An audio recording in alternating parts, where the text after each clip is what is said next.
அற்புத கீர்த்தி வேண்டி ஆனந்த வாழ்க்கை வேண்டி நற்பொருள் துய்தல் வேண்டி நலமெல்லாம் பெருக வேண்டி கற்பகமூர்த்தியானை பொற்பதம் பணிந்து வாரீர் பொய்யில்லை கண்ட உண்மை. உலகெங்கு வாழும் நமது நேயர்கள் அனைவருக்கும் வணக்கம். ஜோதிட தகவல் என்ற தலைப்பில் இப்பொழுது உங்கள் ஜாதகத்தில் உச்சம் பெற்ற கிரகங்கள் தரும் யோக பலன்களை இங்கே பதிவு செய்யப்படுகிறது. ஒவ்வொருவருக்கும் ஒரு விதமான லக்கணம் ராசி அமையப்பட்டிருக்கும். அதேபோல் உங்கள் ஜாதகத்தில் ஏதாவது ஒரு கிரகம் உச்சம் பெற்றிருக்கிறதா என்பதை பாருங்கள். அப்படி உச்சம் பெற்றிருந்தால் அந்த கிரகங்கள் தசை நடைபெறுகிறதா என்றும் தெரிந்து கொள்ளுங்கள். அல்லது அந்த உச்சம் பெற்ற கிரகத்தின் நட்சத்திரத்தில் வேறு எந்த கிரகங்கள் இருந்தாலும், அதாவது உங்கள் ஜாதகத்தில் அதன் தசை நடைபெற்றாலும் அப்பொழுது உங்களுக்கு யோகத்தை தரலாம். ஆனால் உச்சம் பெறும் கிரகங்கள் லக்கணத்திற்கு யோகாதிபதி கிரகமாகவும், குறிப்பாக 1, 5, 9 அதிபதியான திரிகோணாதிபதியோ 4, 7, 10 கேந்திராதிபதி கிரகங்களாகவும் இருப்பதுடன் லக்கணம் அல்லது ராசிக்கு இந்த கிரகங்கள் 6, 8, 12 மறையாமல் இருக்க வேண்டும் என்பது முக்கியமாகும். அதாவது இந்த உச்சம் பெறும் கிரகங்கள் 1, 5, 9 அது யோகாதிபதி கிரகம் என்று சொல்லப்படுகிறது. அல்லது கேந்திராதிபதி கிரகங்களாகவும் இருக்கலாம். இந்த கிரகங்கள் லக்னத்திற்கு 6, 8, 12 மறையக்கூடாது. அல்லது பாதகாதிபதியாகவோ அல்லது கெட்ட கிரகங்களுடன் சேர்க்கை இல்லாமல் இருக்க வேண்டும். ஒரு சில ஜாதகத்தில் பாருங்கள், ஒரு கிரகம் உச்சம் பெற்றிருக்கும், ஆனால் அந்த கிரகத்தோடு அசுப கிரகங்கள் இல்லை 6, 8, 12 அதிபதிகள் சேர்க்கை இருக்கும். அல்லது லக்கணத்திற்கு இந்த கிரகங்கள் உச்சம் பெற்றிருந்தாலும் கூட அது 6, 8, 12 ஸ்தானத்தில் இருக்கும்.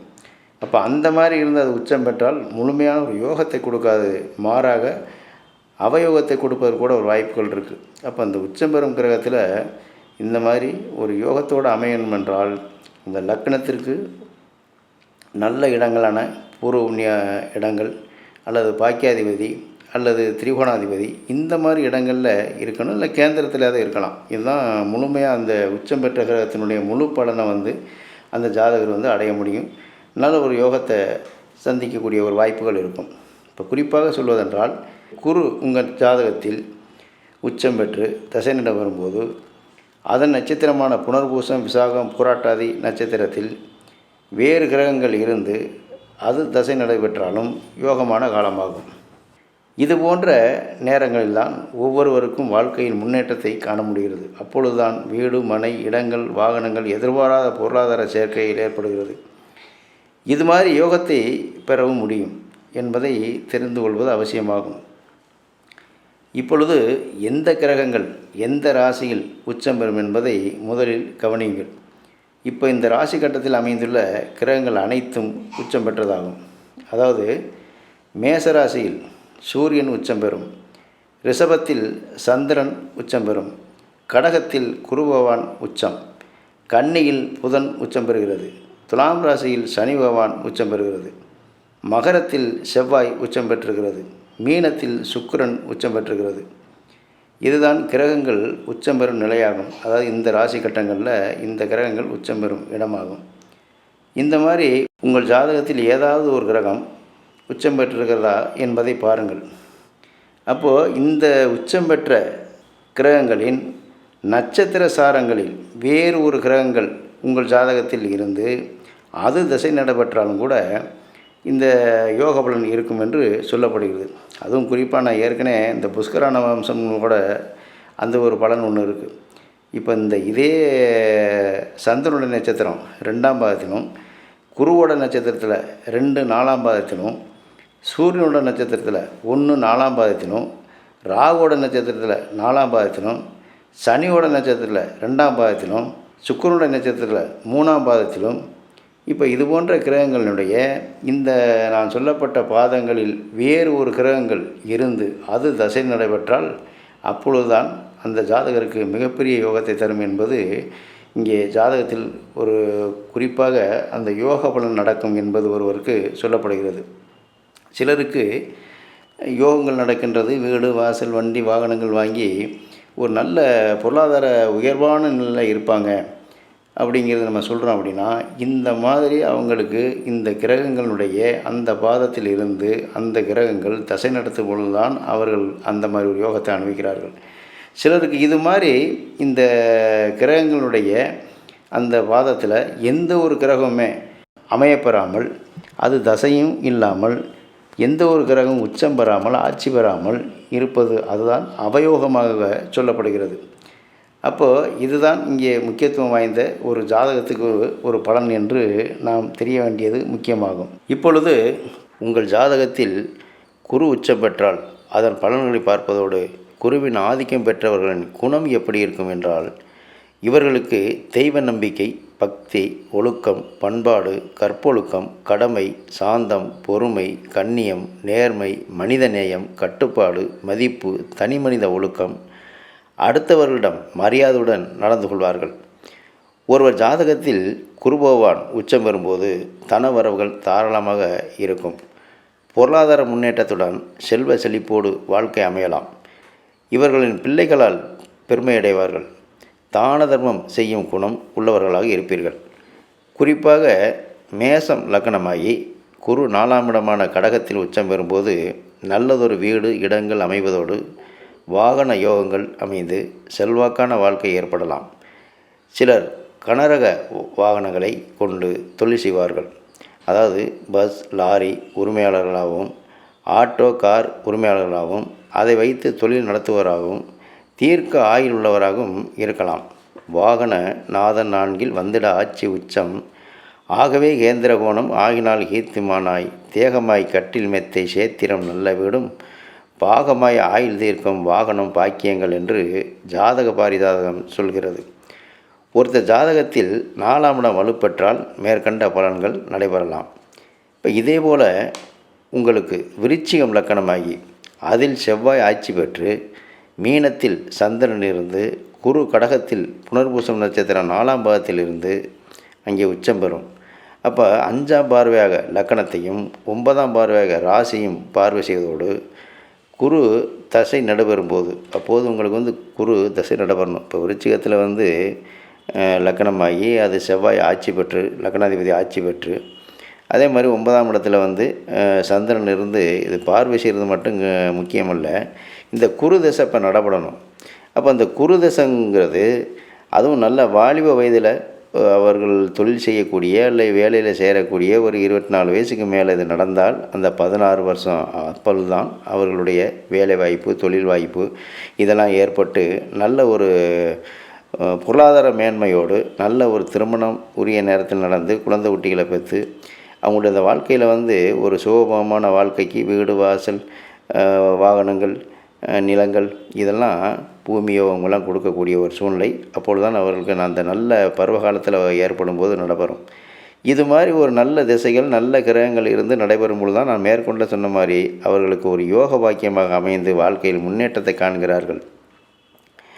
அப்போ இந்த ஜாதகருக்கு மிகப்பெரிய யோகம் பெறக்கூடிய வாய்ப்பும் இருக்கிறது. அடுத்து உறைந்திட பிறனில் வீட்டை உத்தமர் குருவேவார்க்கில் நிறைவரும் ஆயிலோடும் நேர்வரும் திரிவினோடும் வரைநிகழ் நிலத்தினோடும் சென்னஞ்சேர் பூமியோடும் சித்திரம் ஆடகூடம் உன்னத வாகனங்களோடு உயர்வர வாழ்வான் முனியன் என்று கவி இருக்கின்றது.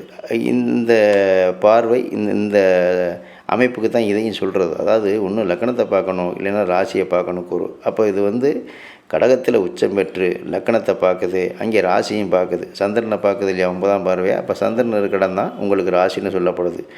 அப்போ இந்த அமைப்பு உள்ள இந்த பலன் தான் இப்போ நம்ம இந்த பாட்டில் சொன்னக்கூடாது. அதாவது லக்கணத்தையும் பார்த்து ராசியும் பார்க்குறப்ப நிறைவான ஆயுளோடும் அவருக்கே உரிய புத்தியோடு நேர்வரும் திரிவினோடும் அவருக்கே உரிய புத்தி எதையுமே சமசோசியமாக எந்த இடத்துலையும் எந்த கேள்விக்கும் எதையும் பதில் சொல்லக்கூடிய ஒரு ஆற்றல் வருது அப்படின்னாக்க இந்த மாதிரி ஒரு நிலைப்பாடு இருக்கும் பொழுது தான் அவங்களுக்கு அந்த மாதிரி வர்றது. குறிப்பாக சொல்லப்போனால் ஈகே நாயர்னு சொல்லி கேரளா முதல் மந்திரி இருந்தார். அவர் எந்த இடத்துலையும் ஒரு 10 கேள்வி கேட்டால் கூட நிருபர்கள் அதை ஒரே வார்த்தையில் முடிப்பார். அந்த ஒரு ஆற்றல் அடுத்து யாருக்கு இருக்குன்னா கலைஞருக்கு இருந்தது. இப்போ நான் அதை ஏன் குறிப்பிட்றோம்னா இந்த மாதிரி ஒரு சமதோஷமாக, அதாவது எடுத்த உடனேயே யார் என்ன கேட்குறாங்களோ அந்த இடத்துல கொஞ்சமும் யோசிக்காமல் அதுக்கு பதில் சொல்லக்கூடிய ஒரு ஆற்றல், அதுதான் நேர்வரும் திரிவினோடும் அப்படிங்கிற அந்த பாடல். அந்த வரி வருது. அப்போ சின்னஞ்சேர் பூமியோடுங்கிறது சித்திரை மாட ஓடுங்கிறது நல்ல ஒரு அழகான வீடு வாசல். அப்போ அந்த ராசி லக்கணத்தை பார்க்குற பொழுது குரு அது திசை நடத்துகிற பொழுது, அதுவும் குறிப்பாக பாருங்கள், அதில் வந்து அந்த குருவுக்கு நான் புஷ்கர வம்சம்ங்கிறது ஒன்று சொல்லியிருக்கிறேன். அதாவது வந்து 2ஆம் பாதம் 4ஆம் பாதம். அப்போ 2ஆம் பாதத்தில் இருந்துச்சுனாக்கா அது வந்து ரிஷபத்தில் இருக்கும் அம்சத்தில். 4ஆம் பாதம்ங்கிறது வர்க்கோத்தம மாதிரி ஆயிரும். இப்போ ராசிலையும் உச்சம் பெற்று 4ஆம் பாதத்தில் இருக்குது, அதே 4ஆம் பாதத்தில் இங்கே அம்சத்தில் இருக்கும். அதுதான் வர்க்கோத்தமம்னு சொல்கிறது. அப்போ மிகப்பெரிய ஒரு யோகத்தை இந்த மாதிரி லக்கண ராசி அமைந்தால் அந்த லக்கண ராசியை பார்க்குற பொழுது இந்த குரு உச்சம் பெற்றவங்களுக்கு அவங்க மிகச்சிறப்பான ஒரு வாழ்க்கை வாழ்கிறாங்க. ஆனால் பலருக்கும் இந்த மாதிரி குரு உச்சம் பெற்றிருக்கும். இந்த செட்டப்பில் இது மாதிரி இருக்கா அப்படிங்கிறது அங்கே ரொம்ப முக்கியம். உங்களுக்கு குரு உச்சம் பெற்றிருக்கும், திசை கூட நடக்கும். ஆனால் அந்த நேரத்தில் எதுவுமே வந்து நடக்காமல் இருக்கும் நல்ல பலன்கள். நீங்கள் ஜோதிட்ட போய் கேட்பீங்க, அவர் கூட சொல்லுவார் குரு உச்சம் பெற்றிருக்கு, உங்களுக்கு திசை நடத்துது அப்படிங்கிற மாதிரிலாம் சொல்லுவார். அப்போது அது மாதிரி இருந்து யோக அமைப்பில் இந்த மாதிரி இல்லாமல் இருந்து அது என்ன தான் உச்சம் பெற்றிருந்தாலும் அங்கே அது அவ்வளோ ஒரு நல்ல பலனை தராது. இதுதான் இதில் உள்ள ரொம்ப முக்கியமான விஷயமா இருக்குது.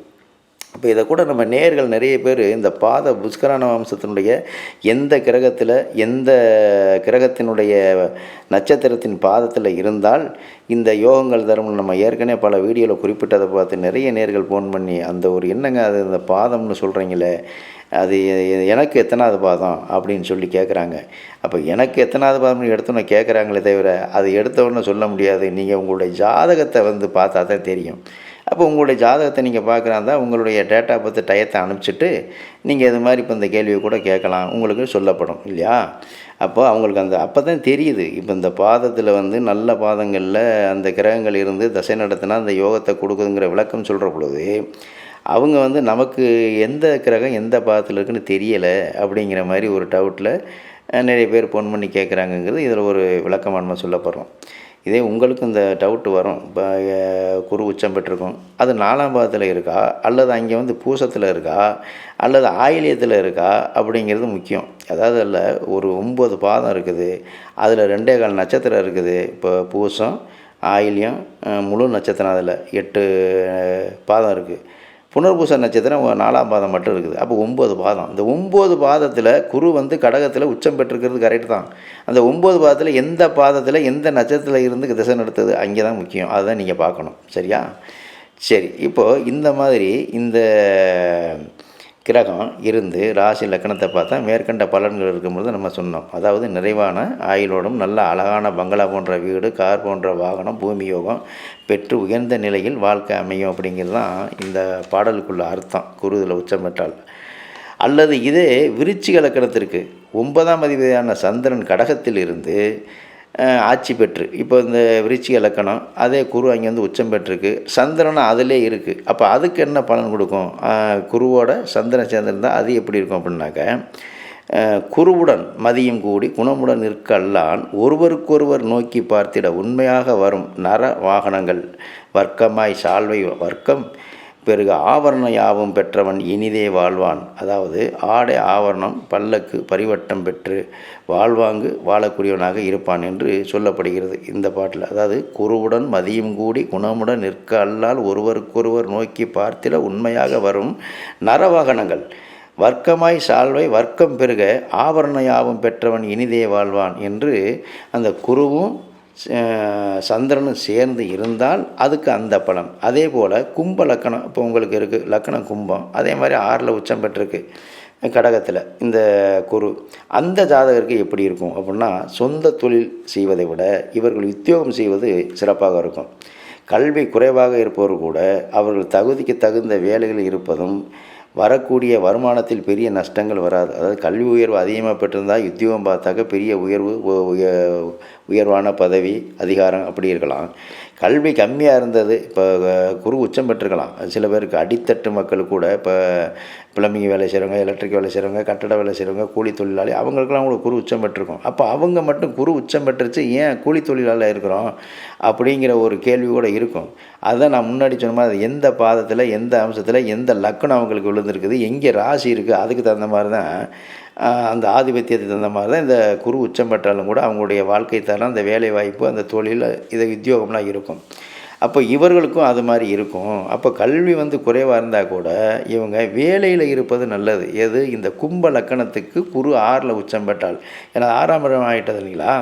அப்போ அங்கே வேலையில் வந்து உத்தியோகமான இடம் அது. அப்போ உத்தியோகத்துக்கு சிறப்பானது. உத்தியோகங்கிறது வேலை தொழில்கள் எல்லாமே உத்தியோகம் தான். அப்போ அந்த வருமானத்தில் பெரிய நஷ்டம் வராது. அதே தனஸ்தானாதிபதியும் லாபாதிபதியுமான குரு உச்சம் 6ஆம் இடத்தில் உச்சம் பெறுவதால் சொந்த தொழில் இருப்பவருக்கு சாதகமில்லாத தசாபுத்தி நடைபெறும்போது தொழிலில் சம்பாத்தியத்தை பணத்தை ஏதாவது ஒரு விதத்தில் விரைய செலவுக்கு காரணமாகிவிடும் அப்படிங்கிறதான். மேலும் வீண் பகைகளும் அதனால் விரோதிகளும் அவர்கள் விரோதிகளுடைய கை ஓங்கி இருப்பதும் மருத்துவ செலவுகள் ஏற்படுவதும் அல்லது செய்யும் தொழிலை விரிவுபடுத்துவதற்காக மேலும் முதலீடு செய்வதற்கு உள்ள கடன்களை வாங்க வேண்டிய சூழ்நிலை ஏற்பட்டு வாங்கிய கடனுக்கு வட்டி கட்டி கொண்டிருப்பதுமே அதனால் கடன் அதிகரிப்பதும் நடைபெறலாம்.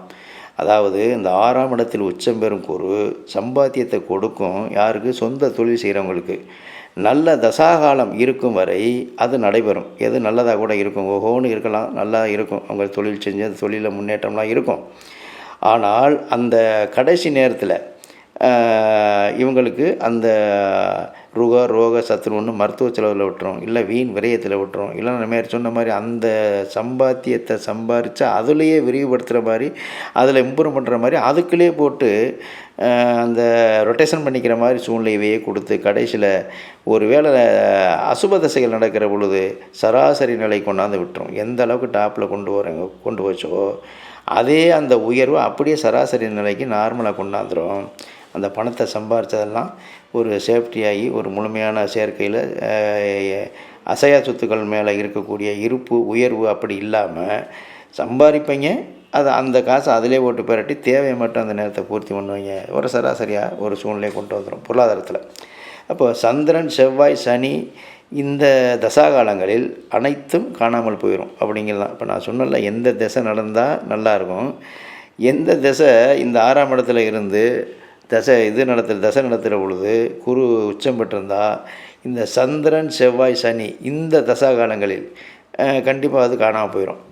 அப்போது இந்த அளவறிந்து வாழாதான் வாழ்க்கை உளவோல் இல்லாகி தோன்றா கெடும்னு வள்ளுவன் சொன்ன மாதிரி, அதாவது இருப்பது போல் இருக்கும், பெருசாக இருக்கும்.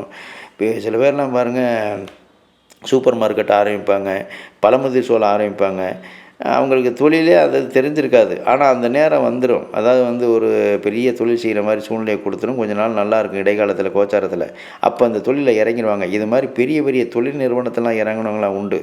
பெரிய தொழில் இன்வெஸ்ட்மெண்ட் பண்ணி இறக்கி விட்டு அது கடைசியில் ஒரு 4 வருஷம் 3 வருஷம் 5 வருஷத்துக்குள்ளே அது காணாமல் போயிடும். இதுதான் இதில் உள்ள முக்கியத்துவம் வாய்ந்தது. அப்போ கடைசியில் அது இல்லாதது அப்போ தான் தெரியும். அளவறிந்து வாழாதான் வாழ்க்கை உளவோல் இல்லாகி தோன்றா கெடும் இருப்பது மாதிரி இருந்து, அதாவது கடைசியில் இல்லாமல் போயிடும். அப்போ குறிப்பாக உங்கள் ஜாதகத்தில் குரு உச்சம் பெற்றால் மேசம் கடகம் சிம்மம் லக்கணக்காரர்களுக்கு செவ்வாய் சந்திரன் சூரியன் குரு தசாபுத்தியில் நன்மையும், ரிஷபம் மிதனம் கன்னி துலாம் மகரம் லக்கணக்காரர்களுக்கு சனி புதன் சுக்கிரன் தசாகாலங்களில் யோகங்கள் குறைவாகவும் இருக்கலாம். குறிப்பாக இந்த விளக்கத்தில் முக்கியமான ஒன்று இருக்கிறது. அதாவது என்னென்னா, மேற்சொன்ன யோகம் கொடுக்கக்கூடிய அந்த கிரகங்கள் 6, 8, 12ஆம் அதிபதி சேர்க்கை பார்வை அல்லது அதன் சாரத்திலேயோ பாதகாதிகளுடன் இணைந்திருந்தால் பலன் மாறுபடலாம். நான் யோகம் தரக்கூடிய கிரகம் லக்கணம் சொன்னேன் இல்லைங்களா, அந்த செவ்வாய் சந்திரன் சூரியன் குரு இது நல்ல தசை நடக்கும், இந்த திசையில் நல்லா இருக்குன்னு சொன்னோம் இல்லையா.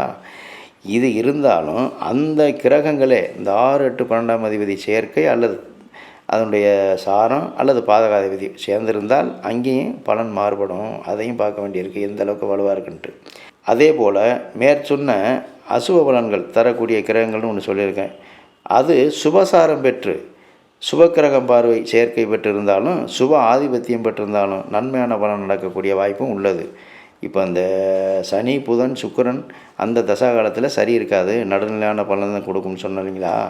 ஒருவேளை அந்த கிரகங்கள் நல்ல ஆதிபத்தியம் நல்ல சாரத்தில் சுபசாரத்தில் பெற்று உங்கள் யோகாதிபதியினுடைய கிரகத்தினுடைய சாரத்தில் இருந்து நல்ல ஆதிபத்தியம் பெற்று ஒருவேளை அந்த திசை நடத்தினாலும் கண்டிப்பாக நல்லது நடக்கிறதுக்கு வாய்ப்பு இருக்குது, கெடுதலும் நடந்துடாது அப்படிங்கிறது தான் இதில் ஒரு விளக்கம். இதில் ரொம்ப முக்கியமாக கவனிக்கக்கூடியது இருக்குது. அப்போ அந்த ஜாதகத்தினுடைய அடிப்படையான ஒரு விஷயங்கள் இவ்வளவு அங்கே இருக்குது. மேலோட்டமாக வந்து ஜோதிடர்கள் பார்த்துட்டு உச்சம் பெற்றிருக்கு, நீச்சம் பெற்றிருக்கு, இது இப்படி இருக்கும் இந்த தசா காலத்தில். ஏன் தசாபுத்தியை பார்த்து இன்றைக்கி பலன் சொல்கிறதே ரொம்ப ரொம்ப ரேர். அதாவது ஜோதிடர்கள் எதுக்கு எனக்கு எப்படி தெரியும்னா, வர்ற கஸ்டமர் நம்மகிட்ட சொல்கிறத பற்றி தெரியும். இந்த விளக்கங்களை அவங்க சொல்லலையே, என்ன தசான்னு கூட அவ சொல்லலை அப்படிங்கிறது சொல்கிறாங்க. அது மாதிரி இப்படி சில விளக்கங்கள் வந்து தெரியாமலே மறைக்கப்பட்டது நிறைய இருக்குது. இல்லை ஏதாவது ஒரு அறகுறையாக வந்து தெரிஞ்சுக்கிட்டு பண்ணிக்கிட்டு நம்ம அதை குற்றம் சாட்ட விரும்பலை. ஏதாவது ஒன்று சொல்லிவிட்டு அது மாறுபட்ட பலன் நடக்கிற பொழுது அங்கே ஜோதிடர்கள் மேலே நம்பிக்கை இல்லாமல் மக்களுக்கு இருக்குங்கிறது தான் இந்த காரணம். இப்போ இவ்வளோ சூட்சுமங்கள் இதில் இருக்குது. கொஞ்சம் நேரத்துக்கு முன்னாடி கூட ஒருத்தர் ஃபோன் பண்ணி கேட்டார், சார் நீங்கள் இந்த பாகையை பற்றி சொன்னீங்க, எந்த பாகையில் இருந்தால் எத்தனாவது பாகையில் லக்னத்துக்கு எத்தனாவது டிகிரியில் இருந்தால் இந்த கிரகங்கள் நல்லா வேலை செய்யும், யோகம் தரும் பொண்ணு, ஏன் ஜாதகத்தில் எத்தனாவது டிகிரியில் சார் அந்த கிரகம் இருக்குன்னு அவர் எடுத்தோன்னே இப்படி ஃபோன் பண்ணி கேட்குறாரு. அதாவது வந்து எத்தனை டிகிரியில் எத்தனை பாகையில் இருக்குது, நீங்கள் பாகையை பற்றி சொல்கிறீங்க, அது எப்படி அப்படின்னு கேட்குறாரு. அப்போது இதெல்லாம் மக்களுக்கு வந்து சில வெளிப்படையான விஷயங்களை முழுவதும் சொல்ல முடியலனாலும் இந்த மாதிரி ஒரு நிலைப்பாடுகளில் இருக்கிற பொழுது அந்த கிரகங்கள் நல்ல ஒரு ஆதிபத்தியத்தில் இருந்து இந்த சரியான ஒரு பாகையில் இருந்தால் அவர்களுக்கு யோகம் தரும் அப்படிங்கிற கருத்து கூட இருக்குது. அப்போ அதை நம்ம சொல்கிற பொழுது அவங்களுக்கு இதுவரைக்கும் அவங்க அதனுடைய சூட்சுமத்தை கூட தெரியாமல் தான் இருக்கிறாங்க. தெரியறதுக்கு வாய்ப்பில்லை. எல்லாமே ஜோதிடர்கள் வந்து மக்களுக்கு சொல்லிக் கொடுக்க முடியாது. இருந்தாலும் இந்த மாதிரி ஒரு சூட்சுமமான நிலைகளில் கிரகங்கள் இருந்து அது நல்ல ஆதிபத்தியம் பெற்று நல்ல இடங்களில் இருந்து திசை நடத்தும் பொழுது தான் நான் மேற்சொன்ன மாதிரி அவங்க யோகாதிபதிகளாக இருக்கிறார்கள், யோக பாக்கியங்கள் அமைந்து செல்வாக்கூட இருக்கக்கூடியவர் இருக்கிறார்கள். அதுக்கு மாறுபட்ட நிலையில் மேலோட்டமாக நல்ல ஆட்சி பெற்று உச்சம் பெற்று கட்டத்தில் இருந்தாலும் கூட அவர்கள் வந்து அந்த திசை நடந்தாலும் கூட அவர்கள் வந்து ஒரு நடுநிலையாகவோ இல்லை இன்னும் கஷ்டத்திலே இருக்கிறாங்க. கேட்டால் எனக்கு சுக்கிர திசை நடக்குது, நல்லா தான் இருக்குது, இப்போ குரு உச்சம் பெற்றிருக்கு, திசை நடக்குது, நல்லா தான் இருக்குது, ஆனால் எனக்கு நல்லா இல்லை அப்படிங்கிற மாதிரி என்னுடைய பர்சனலாக எனக்கு நல்லா இல்லை, அங்கே கட்டத்தில் தான் அது இருக்குது. ஜோதிடலாம் கூட சொன்னாங்க இப்போ நல்லா இருக்கும், இந்த வருஷம் வரைக்கும் இந்த காலகட்டம் வரைக்கும் சொன்னாங்க, ஆனால் நான் கஷ்டம்தான் பாருன்னு சொல்கிறாங்க. அப்போ இதுக்கெல்லாம் என்ன காரணம்னா அந்த நான் இப்போ சொன்ன மாதிரி அந்த டிகிரி பாகைகள் அப்படின்னு இருக்கு இல்லைங்களா, அதுவும் அங்கே இருக்குது. லக்கணத்துக்கு ராசிக்கு எத்தனாவது பாகையில் அது இருக்குது, இடம்பெற்றிருக்கு. நான் முன்னாடி என்ன சொன்னேன், அந்த கிரகங்களுடைய பாதம் எத்தனாவது பாதத்தில் இருக்கணும் அப்படிங்கிறது நம்ம சொல்லப்பட்டிருக்கு. அதே மாதிரி தான் இந்த டிகிரி பாகைங்கன்னு சொல்லக்கூடிய அதுவும் ரொம்ப முக்கியம் லக்கணத்துக்கு. அந்த மாதிரிலாம் ஒரு கரெக்டாக இருந்து வலுவாக இருந்து திசை நடத்தினால்தான் அந்த கிரகம் யோக கிரகமாக இருந்தால்தான் மனிதன் வாழ்க்கையில் உயிர் வர முடிகிறது. அப்படி இதுதான் ஜோதிட சாஸ்திரத்தில். அதாவது ஜோதிடம் எங்கே பிடிச்சாலும் வழுக்குங்கிற மாதிரி ஒரே நிலையில் ஒரே பார்வையில் ஒரே கணக்கை வச்சுக்கிட்டு ஒருத்தருக்கு பலன் இப்படித்தான் இருக்குன்னு சொல்ல முடியாது. இதுதான் இதில் உள்ள ஒரு ரொம்ப முக்கியமான விஷயம் ஜோதிடத்தில். குறிப்பாக இந்த நம்ம குருவை பற்றி பேசுகிறோம். அப்போ அந்த பொதுவாக பொன்னவன் மன்னவன் தனகாரன் என்று சொல்லப்படும் குரு பகவான் ஒருவர் ஜாதகத்தில் உச்சம் பெறுவது நல்லது. எப்படியும் ஒரு நேரத்தில் பொருளாதார உயர்வுக்கு வழி கிடைக்கும். ஆனால் மேற்கண்ட நிலையில் நல்லா இருக்கணும். அது வலுவான அமையப்பெற்றால் முழுமையான யோகத்தை கொடுக்கலாம். வலு குறைவாக இருந்தால் நடுநிலையான பலனை தரலாம். நமது நேயர்கள் ஏரானை காவிலுரை எண்ணானை கண்டடித்த போரானை கண்டுதனை போற்றினால் வாராத புக்தி வரும், பக்தி வரும், புத்திர சம்பத்து வரும், சக்தி வரும், சித்தி வரும், வெற்றி வரும் தானே என்று சொல்லி வாழ்க வளமுடன். நன்றி, வணக்கம்.